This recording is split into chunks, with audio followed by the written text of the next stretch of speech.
ఇవాళ రేవంత్ రెడ్డి గారి నాయకత్వంలో సునీల్ కన్గోల్ గారు మా 10 మంది ఎమ్మెల్యేలని బీఆర్ఎస్ పార్టీ నుంచి కోట్ల రూపాయలు ఇచ్చి కొనుగోలు చేయగలిగిండు.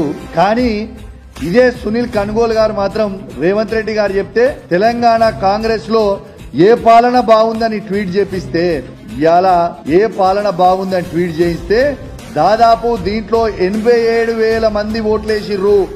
అంటే ఇంకెక్కువనే 87,000. మళ్ళీ నేను లోపలికి వచ్చేటప్పుడు చూస్తే 90,000 అయింది. 87,000 మంది ఓటేస్తే 67% కేసీఆర్ గారి పాలన అద్భుతంగా ఉందని ఇవాళ స్వయంగా చెప్పింది కూడా మీ అందరు కూడా చూడొచ్చు. కానీ రేవంత్ రెడ్డి గారు ఆదేశాల మేరకి ఇవాళ Telangana Congress official Twitter account లో పోస్ట్ పెట్టిన సునీల్ కన్గోల్ కి ఇవాళ ప్రజలు గిప్ప గిప్ప గిప్ప గిప్ప గుద్దుతే దిమ్మ తిరిగిపోయి కింద పడిపోయే పరిస్థితికి వచ్చింది ఇవాళ ఆన్సర్.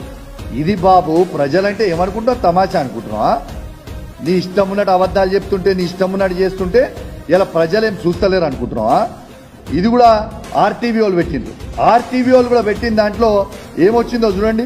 80% మంది కేసీఆర్ గారి పాలన కోరుకుంటున్నారు, 20% మంది రేవంత్ రెడ్డి గారి పాలన కోరుకుంటున్నారు అని చెప్పారు. ఇకనన్నా సిగ్గుండాలా రేవంత్ రెడ్డి.